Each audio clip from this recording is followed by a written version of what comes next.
कुछ बताइए, क्या पढ़ाई लिखाई कर रहे हैं? हाँ, मैं LLM कर रहा हूँ टेरी यूनिवर्सिटी से। इंफ्रास्ट्रक्चर बिजनेस लॉ मेरा स्पेशलाइजेशन है। सुपर स्पेशलाइजेशन दो है मेरे। पहला सुपर स्पेशलाइजेशन था rail infrastructure and lawn policy, और इस बार है inclusive infrastructure. Very good. Inclusive infrastructure का जो डिजिटेशन टॉपिक का बहुत इंटरेस्टिंग है वो है examine the facilities of disabled people, a case study of Lucknow. बहुत बढ़िया टॉपिक है। और इतने में सुगम भारत अभियान का लखनऊ का जितना भी जो सरकार द्वारा किया गया है वो मैं एक्सपेक्ट करूँगा। अच्छा, दूसरी बात जो मैं कह रही थी कि मेरे पिताजी लॉयर थे तो मैंने लॉ नहीं करना चाहती थी, तो पता चला मेरा बेटा LLM कर रहा है तो लॉ बिना पढ़े हुए मेरे खून में दौड़ रहा है और किसी न किसी तरह से लॉ के बीच में ही मैं हूँ।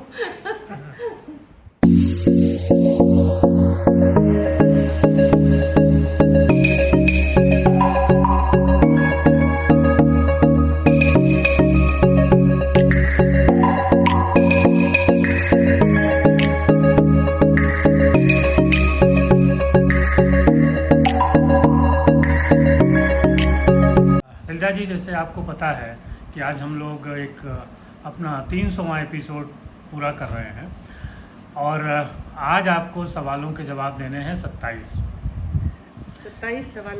सवालों के जवाब देने।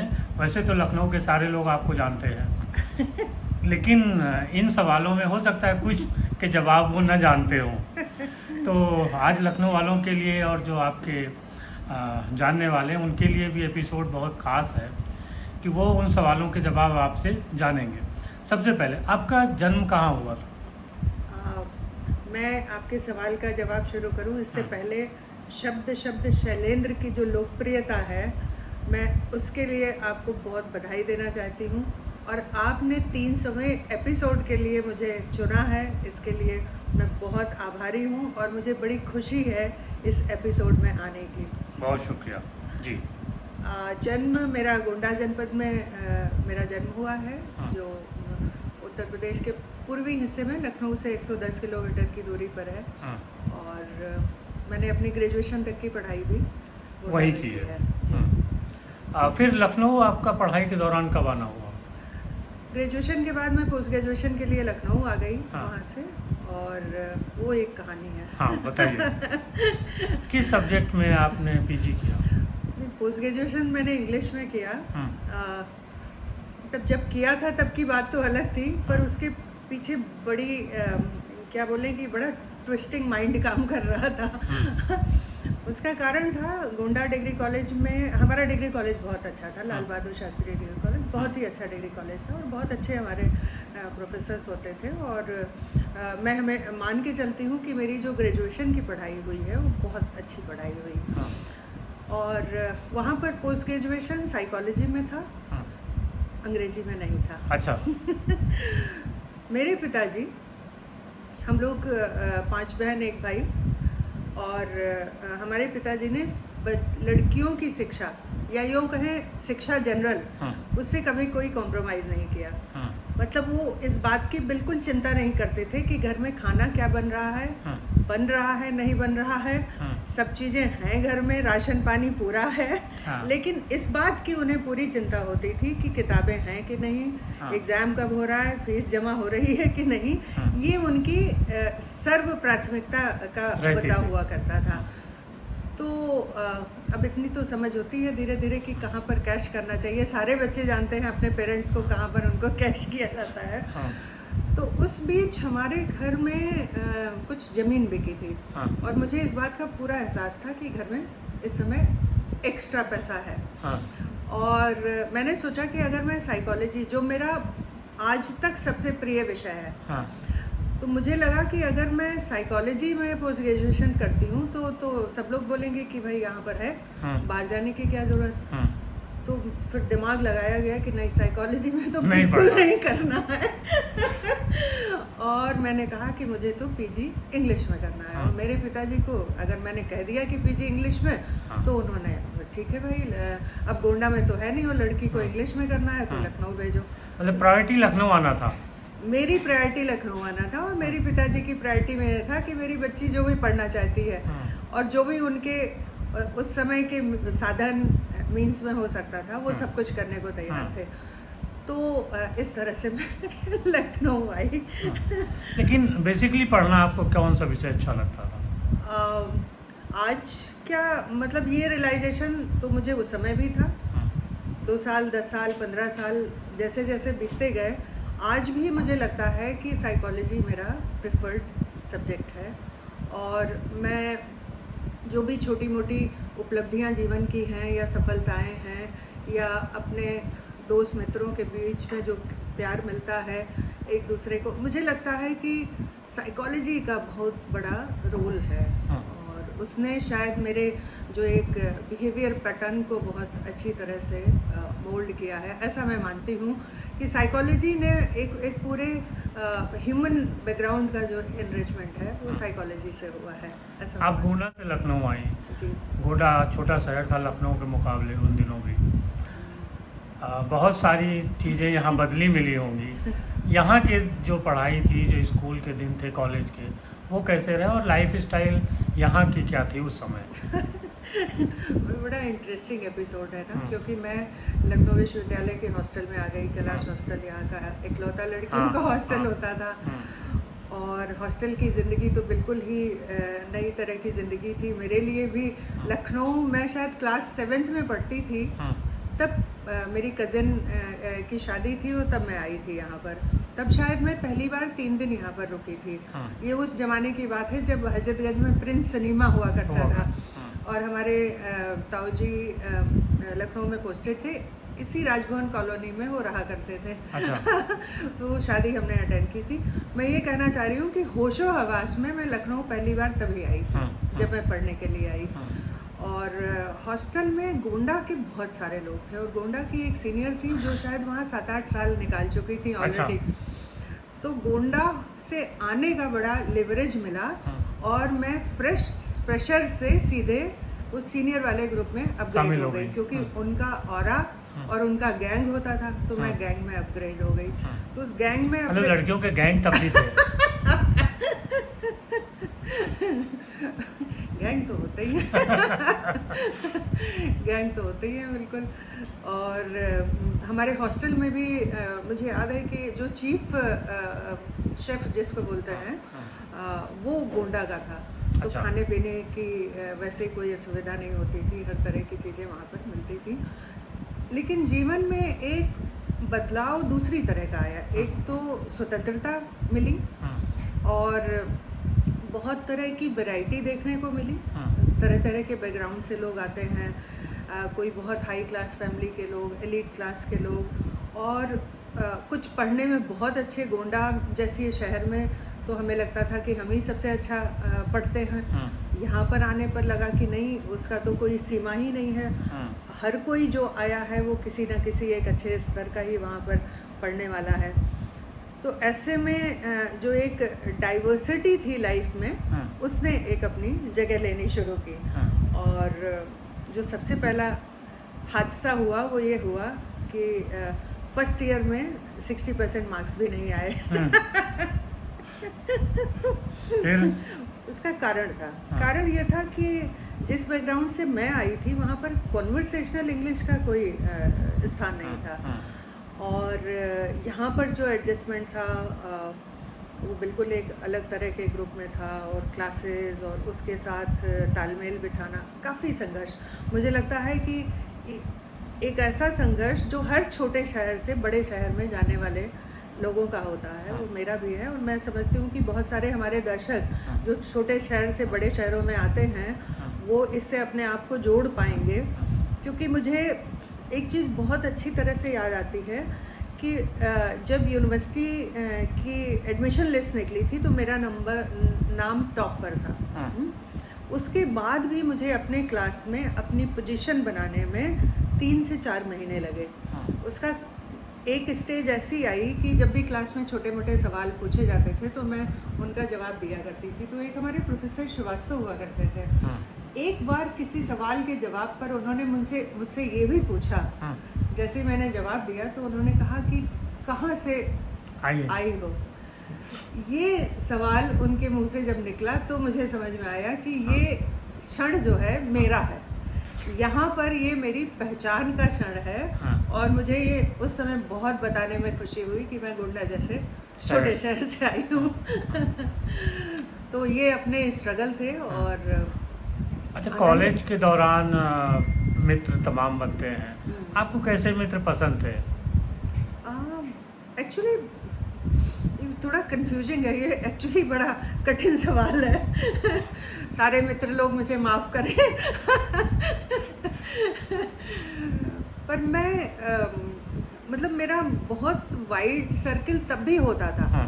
मैं अपने हॉस्टल में बहुत सबसे ज़्यादा पॉपुलर एक तरह से, मतलब जो जूनियर गर्ल्स थी वो भी मुझे पसंद करती थी, मेरे सीनियर्स मुझे ट्रस्ट करते थे इस बात पर। हाँ। कई बार ऐसा होता था कि दो कॉन्फ्लिक्टिंग ग्रुप्स होते थे, हाँ। कोई अपनी बात बता के गया, कोई अपनी बात बता के, और इस भरोसे के साथ वो मुझे ये बताते थे कि मैं उसे पास ऑन नहीं करूँगी। हाँ। तो मैं एक तरह से काफ़ी बड़ा डस्टबिन होती थी और हाँ। जिसमें लोग अपना तो इमोशन सच में पास ऑन करती थी कि नहीं? नहीं, मैं बिल्कुल नहीं करती थी। तो इनफैक्ट दोस्तों की बात करूं तो मैं अपने को बड़ा ये क्या बोलूं कि दुर्भाग्यशाली मानती हूँ। हाँ।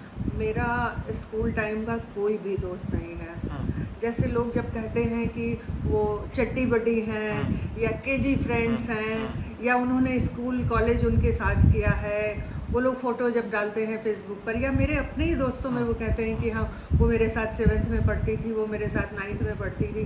मैं सोचती हूँ कि मैं कभी भी ये कही नहीं पाई कि ये मेरी एक दोस्त है जो 7th में मेरे साथ पढ़ती थी या मेरे साथ ऐसा था। तो ये बड़ा ही एक अनफॉर्चुनेट पार्ट है। लेकिन आई मीन इसे कीपिंग दिस असाइड, मेरे इतने दोस्त हैं और इतने अच्छे दोस्त हैं कि मेरा पूरा जीवन अपने दोस्तों के ऊपर ही चल रहा है। कैसे दोस्त नहीं पसंद है? बेसिकली मेरे लिए ट्रस्ट बहुत मायने रखता है। कोई ऐसा जिस पर आप डिपेंड कर सकते हैं, जिस पर आप भरोसा कर सकें। वो भरोसा बहुत छोटी चीज़ का भी हो सकता है और बहुत गहरी चीज़ का भी हो सकता है। तो मुझे ऐसे दोस्त पसंद है जो मुझे इस बात का भरोसा देते हैं कि वो मेरे हैं। करियर में क्या बनना था? अंग्रेजी तो आप इसलिए पढ़ने आई थी कि लखनऊ जाना है, लेकिन क्या करियर में बनना था? क्या बनेंगे, कुछ सोचा था? मैं अगले साल रिटायर हो रही हूँ और अब आप ऐसा सवाल कर रहे हो कि मुझे लग रहा ये तो ऑटोबायोग्राफी वाले सवाल। ऑटोबायोग्राफी वाले सवाल हो गए। तो मैं इसे ऐसे कर दूँ क्या इस सवाल के जवाब को? अच्छा।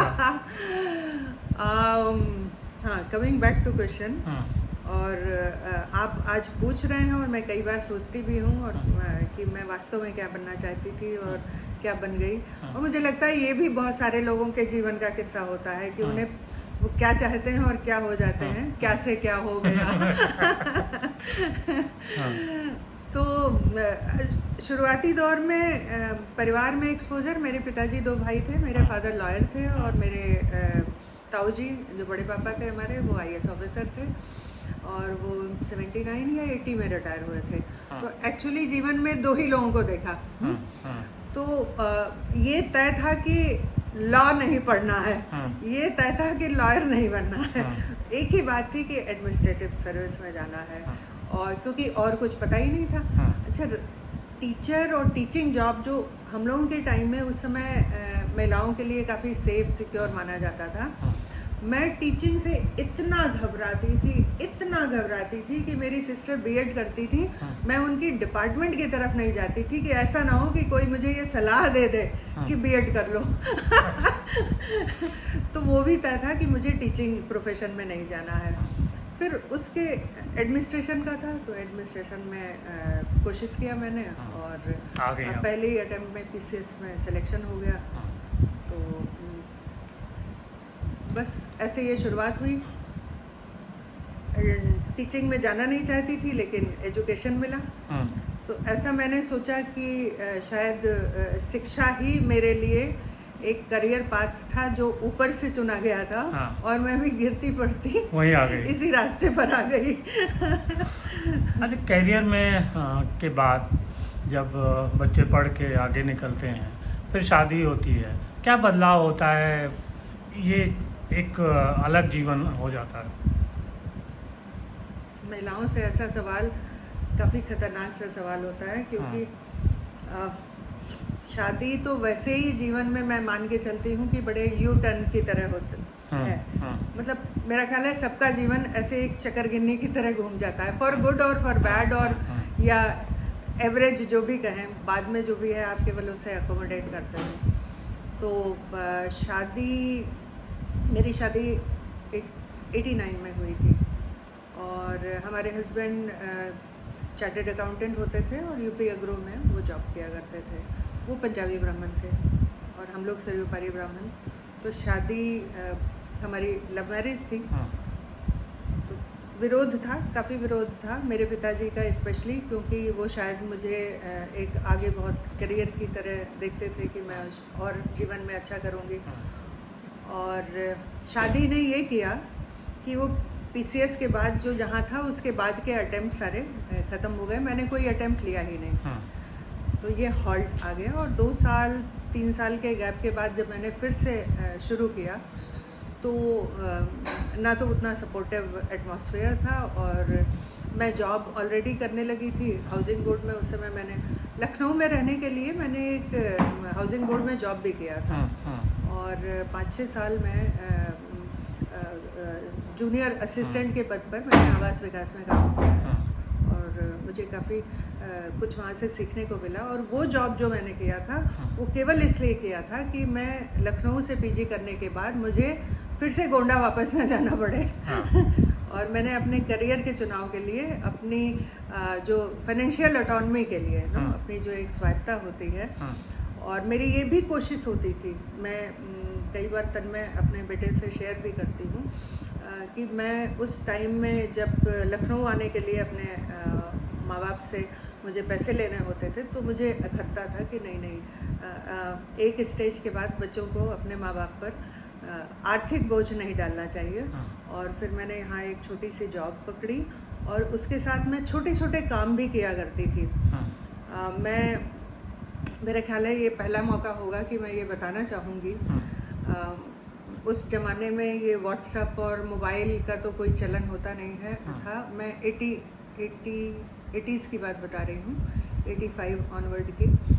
तो यहाँ जनपथ में एक फ़ोटोकॉपियर की शॉप हुआ करती थी। वो पूरे, मेरा ख्याल है एक पूरे लखनऊ में एक नई फ़ोटोशॉपियर शॉप की इकलौती होती थी दुकान। तो वहाँ पर उस समय टेलीफोन की डायरी बनती थी ना, मोटी मोटी एक्सचेंज, जिसमें एड्रेसेस लोगों के लिखे होते थे। तब तो शायद फ़ोन भी रेयर लोगों के पास होते थे। तो वहाँ पर वो मुझे इन्वेलप्स देता था, 100 इन्वेलप्स, हर इन्वेलप का 1 रुपया, और उस पर मुझे एड्रेस लिखने होते थे। तो 100 मैं कलेक्ट करती थी, ऑफिस से निकलते हुए जनपद पर उतर के, वहाँ से हमें टेम्पो चेंज करना होता था। तो मैं वो एनवेलप लेती थी, और वही टेलीफोन एक्सचेंज डायरी मेरे पास हॉस्टल में होती थी, और मैं जितने लिखती थी, जब 100 हो जाते थे तो मुझे 100 रुपीज़ उनसे मिलते थे। तो एक वो इस तरह का मेरा एडिशनल सोर्स ऑफ अर्निंग था। अच्छा, ये संघर्ष का दौर था। ये संघर्ष का दौर था, लेकिन बड़ा मज़ा आता था फिर भी। और इस बीच आकाशवाणी में भी अवसर मिला, और वहाँ पर मैं रेडियो टॉक्स देती थी। और मुझे ध्यान पड़ता है कि पहली टॉक जो मैंने दी थी उसमें मुझे 50 रुपए का पेमेंट हुआ था। अच्छा। फिर 75 रुपए का हुआ, फिर वो 100 रुपए में 125 रुपए में कन्वर्ट हुआ।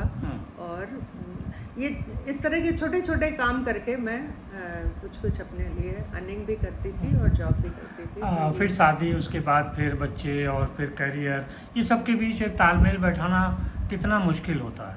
एक्चुअली काफ़ी मुश्किल होता है, काफ़ी मुश्किल होता है। मेरा एक बेटा है तन्मय प्रदीप, और जब मैं ट्रेनिंग ही कर रही थी तब वो मेरे पेट में थे। और नैनीताल की ट्रेनिंग जाड़े के महीने में जनवरी से मार्च तक की मैंने किया, और काफ़ी संघर्ष का टाइम वो भी था, और नया नया जॉब आपका। और पहली पोस्टिंग मुझे जो पहली ज्वाइनिंग थी ऑलमोस्ट 9 मंथ बिल्कुल ड्यू था डिलीवरी हमारी, और मऊ जनपद की पोस्टिंग मुझे मिली। लखनऊ में मैं फातिमा हॉस्पिटल में दिखाया करती थी, और लकीली मऊ में एक फातिमा हॉस्पिटल होता था। अच्छा। तो यूनिसेफ में एक मिस्टर ऑगस्टिन है, सभी लोग उनको जानते हैं। ऑगस्टिन ने मऊ के जो फातिमा की हेड थी उनको एक लेटर लिखा, और यहाँ फातिमा वालों ने कहा कि इसलिए आपको 9 मंथ में जाने को कह रहे हैं कि हम वहाँ पर फातिमा है and they can take care of you. तो इस तरह से मैंने वहाँ पर जाके ज्वाइन किया, और उसके बाद फिर तन्मय का जन्म हुआ जून में। फिर जब मैंने वहाँ ज्वाइन किया तो केवल मैं और मेरा बच्चा, 3 महीने का बच्चा बस अच्छी बात ये थी कि मेरा घर जो था वो मेरे ऑफिस से केवल 10 कदम की दूरी पर था। पूरा का पूरा कैंपस एजुकेशन का होता था। और मैं जिस घर में रहती थी, आज मैं इसके माध्यम से उनको भी बड़ी अपने हृदय से सद्भावनाएं भेजना चाहती हूँ कि एक अंकल आंटी रहते थे और काफ़ी बुजुर्ग से थे। तो वो दिन के टाइम में जब मैं ऑफिस में होती थी तो तन्मय को खिलाते थे, क्योंकि उनके एक बेटी थी और उनकी बेटी गोरखपुर में रहती थी। अच्छा। तो उन्होंने आपको बेटी मान लिया। हाँ, मैं नीचे के पोर्शन में रहती थी, वो ऊपर के पोर्शन में रहते थे, और शाम को वो तन्मय को खिलाते थे और घुमाते थे। मतलब एक तरह से मैं ये कहूँ कि जो मेरे लिए बहुत कठिन दौर हो सकता था, वो चाचा चाची के कारण मेरे लिए एक बहुत ही सरल ही नहीं, सुखद भी बहुत हो गया। और मुझे इस बात का अनुभव जीवन में मिला कि लोग बहुत अच्छे होते हैं। अच्छा, इतने सारे आपके पास दिक्कतें थी, संघर्ष था, हर किसी के पास होता है। अपने को एनर्जेटिक बनाने के लिए क्या करना चाहिए और आप क्या करती थी? एक लंबा दौर है ना? लेकिन एनर्जी जो मैं अपने लिए जनरेट करती हूँ, मैं हर दिन अपने को एक सेल्फ इंजीनियरिंग होती है कि अपने आप को रीस्टार्ट करो ना, हमेशा रिचार्ज करो अपने आप को। तो एक तो मेंटली होता है, मैं हमेशा मेंटली अपने को रिचार्ज करती हूँ कि मुझे थकना नहीं है या मुझे काम करना है। दूसरा, मैं 1-2 चीज़ें ऐसी हैं जिनको मान के चलती हूँ कि हर कोई आपको सपोर्ट करे, हर कोई आपको मोटिवेट करे, ये बिल्कुल ज़रूरी नहीं है। एक्चुअली बिल्कुल क्या, एकदम ज़रूरी नहीं है, क्योंकि कोई नहीं करता है। और अगर वास्तव में कोई आपको मोटिवेट करने वाला और आपकी वास्तव में तारीफ़ करने वाला मिल जाए तो आप ऐसे मान लो कि आपका जीवन वहीं सफल हो गया। तो एक तो ये प्रीमाइस है, बेसिस है।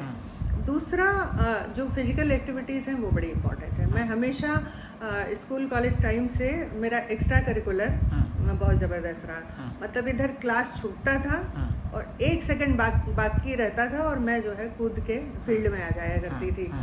तो मैं तभी से बहुत आउटडोर एक्टिविटीज़ मुझे पसंद थी, और बाद में मैंने एक्सरसाइज और योग इसको अपना माध्यम बनाया।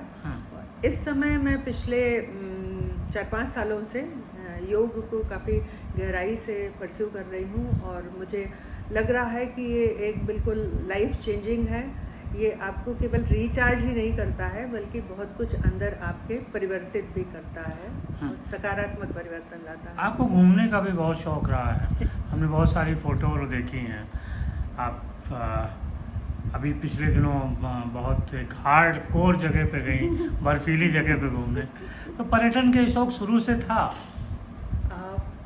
वही बात है कि शुरू से था तो मुझे ये नहीं पता, लेकिन मुझे ये ज़रूर, जैसे मैंने कहा कि मैं आउटडोर पर्सन, मुझे हमेशा नए लोगों से मिलना पसंद है, नई चीज़ों को देखना पसंद है, नया खाना हो, मतलब कुछ भी चीज़ हो तो मैं उससे प्रयोग करने से नहीं चूकती नो। तो जैसे मैं कभी बाहर जाती हूँ तो आमतौर पर सब लोग वहाँ इंडियन फूड खोजते हैं नो, सब जगह जाके।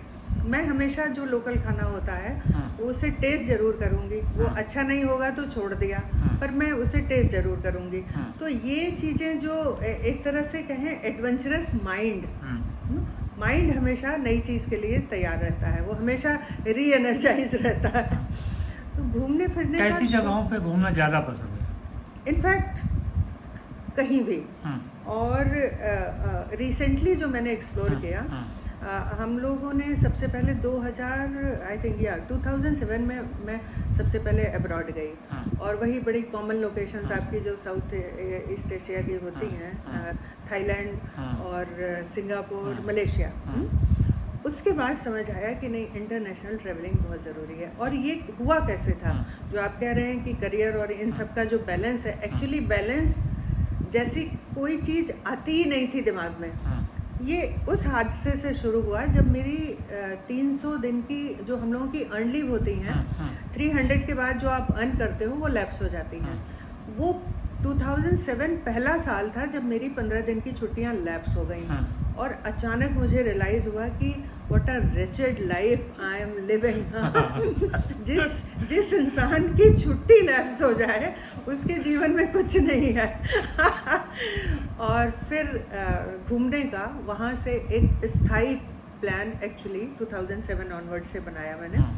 तो मैं हर वर्ष डोमेस्टिक लोकेशन एक बार और अल्टरनेट ईयर पर इंटरनेशनल लोकेशन, ये मैं करती हूँ। जो आप इशारा कर रहे थे उस हार्ड कोर जगह की, अंटार्कटिका, एक्चुअली मुझे खुद नहीं मालूम कि मैंने कैसे वो डिसाइड किया होगा, क्योंकि लोग ऐसे ना अच्छी सी बात शुरू करने से कहते हैं ना कि मैंने ऐसा बचपन में सपना देखा था कि मैं वहाँ जाऊँगी या मैं ये बनूँगा, यही बनूँगी। तो मुझे तो लगता है कि अंटार्कटिका के बारे में तो मैंने सपना भी कभी नहीं देखा था, क्योंकि जो भी क्लास 6-7 में थोड़ा बहुत हम लोग पढ़ते थे उसी में आर्कटिक और अंटार्कटिक के बारे में पढ़ते थे। ये हुआ ये कि जीवन का एक वो ऐसा फेज़ चल रहा था कि थोड़ा कठिन दौर था, और लगता था कि कुछ ऐसा चाहिए जो मेरे लिए भी अविश्वसनीय हो और सबके लिए भी हो। और फिर मैंने गूगल पर हिट करना शुरू किया, एंड विद इन लाइक 2-3 महीने के अंदर मैंने बिल्कुल ये डिसाइड कर लिया कि मुझे अंटार्कटिका जाना है। ये मेरा विश्वास इस बात से बढ़ा कि अगर कोई जा सकता है तो मैं भी जा सकती हूँ। और ये मेरा हमेशा का मानना है कि अगर दुनिया में कोई एक व्यक्ति एक काम को कर सकता है तो हर कोई कर सकता है, उसी विश्वास के सहारे। और एक बात और शैलेन जी मैं बताना चाहती हूँ कि अंटार्कटिका कोई लोकेशन नहीं है। अंटार्कटिका जब आप जाते हो तो आप अपने पूरे जीवन, पूरे अस्तित्व में परिवर्तन करके आते हो, क्योंकि वहाँ पर प्रकृति का जो स्वरूप देखने को मिलता है, रॉ नेचर ना। अभी 22 घंटे सूरज है तो कभी बरसात हो रही है, ग्लेशियल विंड इतनी तेज़ है कि हड्डियाँ आपकी जम जाएं और कांप जाएं। और ऐसे में ये समझ में आता है कि कुछ भी आपके नियंत्रण में नहीं है। और इस पूरे विश्व का जो एक चक्र है उसमें आप एक छोटा अणु जैसा भी आपका अस्तित्व नहीं है।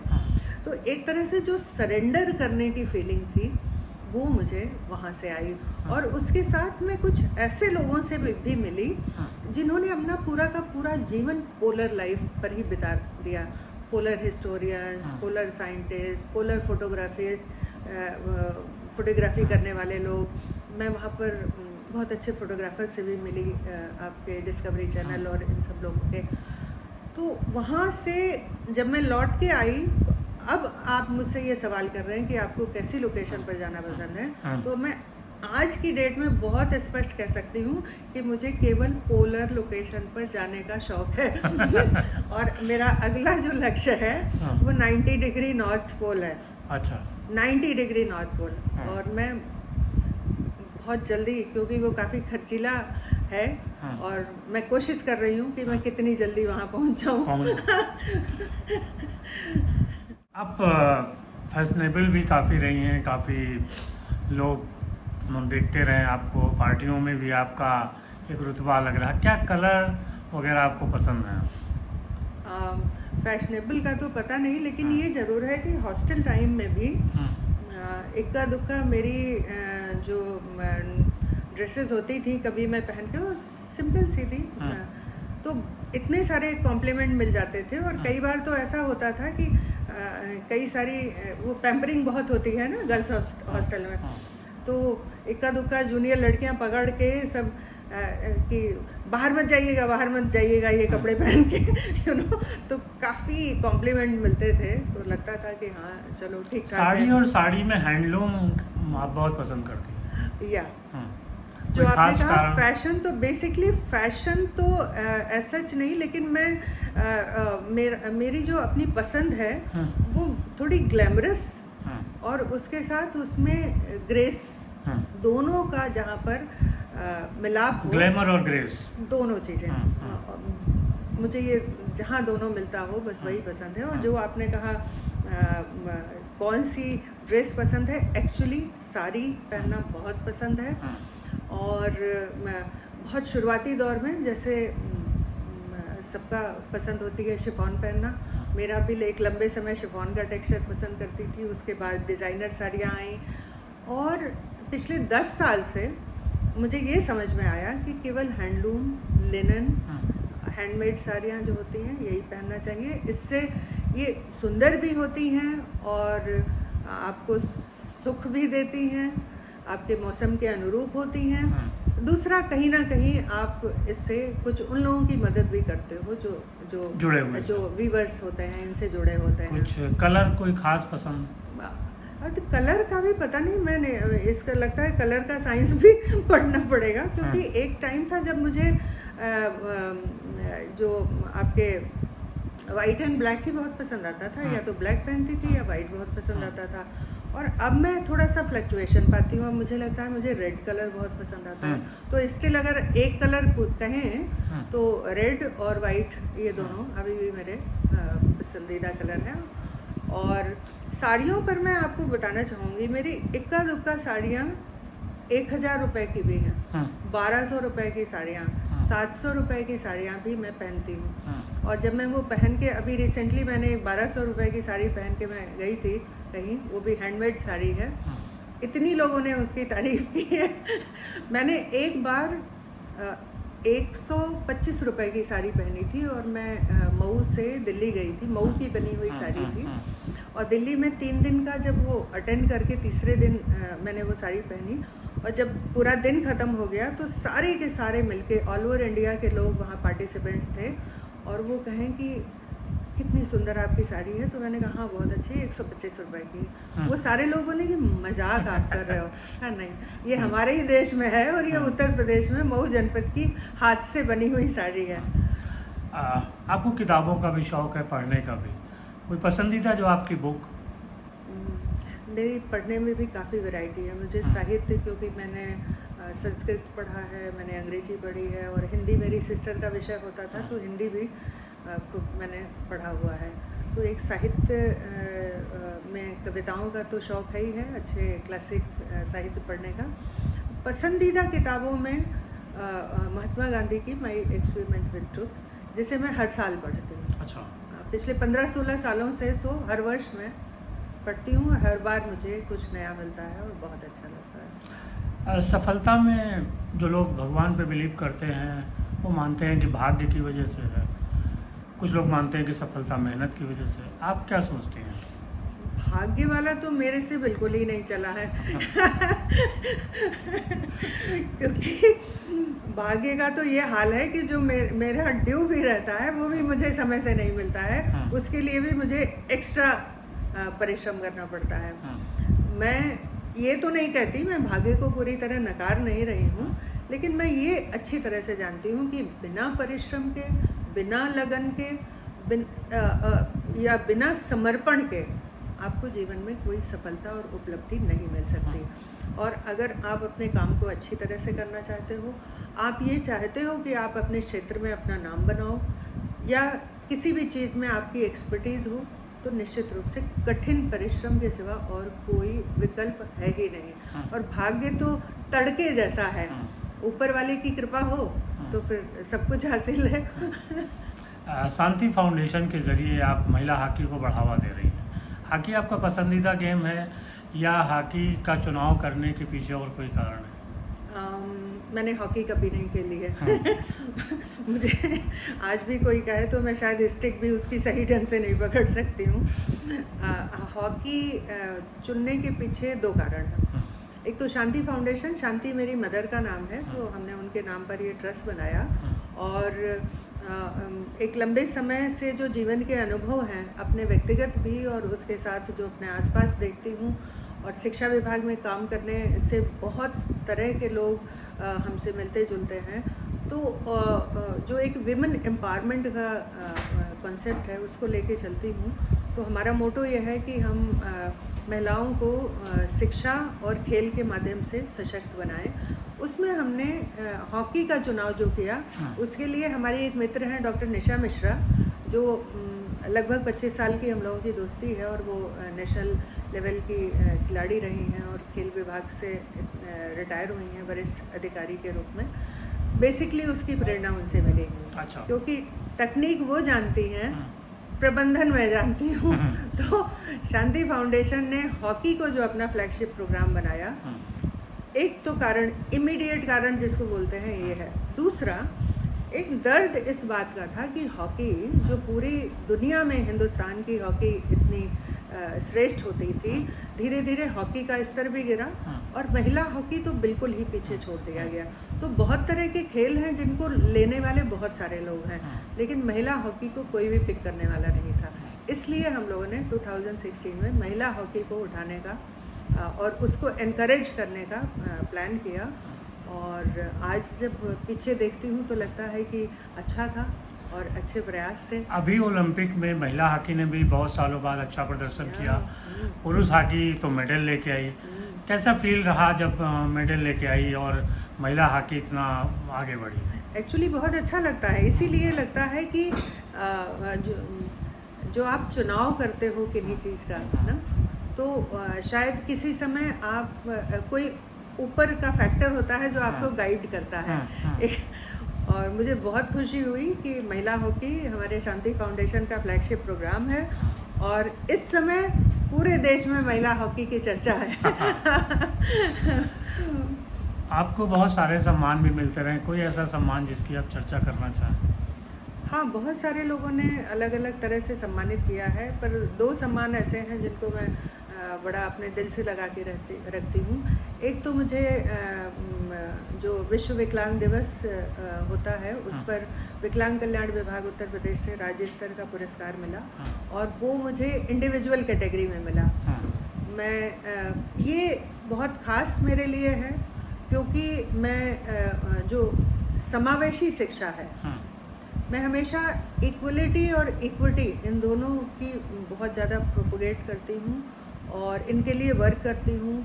तो चाहे वो ऑफिस हो, चाहे अदरवाइज समाज हो, घर हो, मेरी एक कोशिश होती है कि सब लोगों को एक साथ लेके चले जाने का जो एक सिद्धांत है वो उसको फैसिलिटेट किया जाना चाहिए।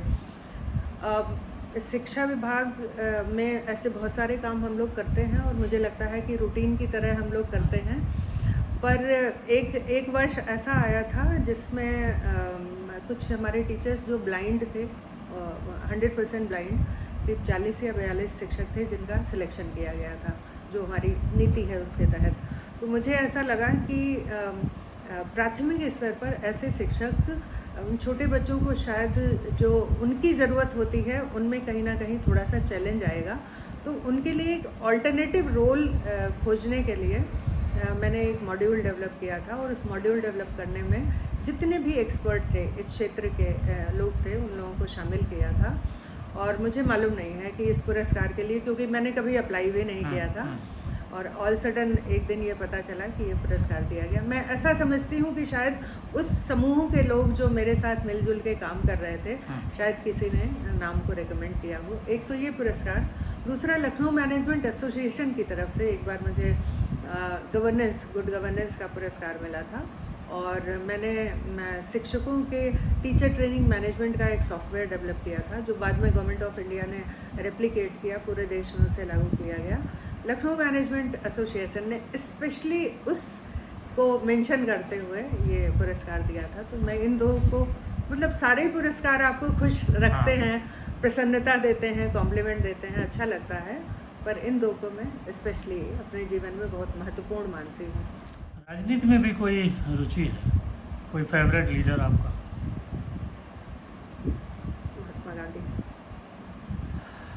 चलते चलते आखिरी सवाल, कॉमेडी अगर आपसे कही जाए कि कौन सा कॉमेडियन आपको आजकल दौर एक चल रहा है, कौन सा कॉमेडियन पसंद है? मुझे कॉमेडी शो अच्छे लगते हैं, पर मैं बहुत ज़्यादा ऐसा मतलब कॉमेडी मेरा बहुत फेवरेट एरिया नहीं है। मेरी पसंदीदा एक्टर की अगर आप बात करें तो मैं महमूद साहब को पसंद करती हूँ केवल। अच्छा। वो हमेशा मुझे अच्छे लगते थे, आज भी मैं अक्सर सोचती हूँ पड़ोसन में उनका जो रोल था और जिस तरह की कॉमेडी वो करते थे वो मेरा ख्याल है एक बिल्कुल क्लास था। और किशोर कुमार जी भी कहीं, पर महमूद साहब की जगह मेरे लिए हमेशा नंबर 1 रही है कॉमेडी में। तो दोस्तों, हम लोगों ने जो वादा किया था, ये हमारा 300वां एपिसोड था। आपने देखा कि ललिता जी ने 27 जो सवाल थे उनकी बेबाकी से जवाब दिए। आपको ये हमारा एपिसोड कैसा लगा ज़रूर बताइएगा, और फिर हम किसी स्पेशल एपिसोड पे किसी और हस्ती के साथ मिलेंगे। लेकिन आप ये पूरा वीडियो देखिए, सवाल सुनिए और ललिता जी के जवाब, जिन लोगों को नहीं ये चीज़ें बता दी वो भी बताएं कि उनको कैसी लगी। बहुत शुक्रिया ललिता जी आपका। Thank you so much Shailendra ji. और शब्द शैलेंद्र की लोकप्रियता के लिए मैं बहुत बहुत आपको शुभकामनाएं देती हूँ। प्लीज़ इस चैनल को सब्सक्राइब करें और लाइक करें, हमेशा देखें शब्द शैलेंद्र। धन्यवाद सभी साथियों, आपका भी धन्यवाद, आपने हमें इतने लंबे समय तक सुना।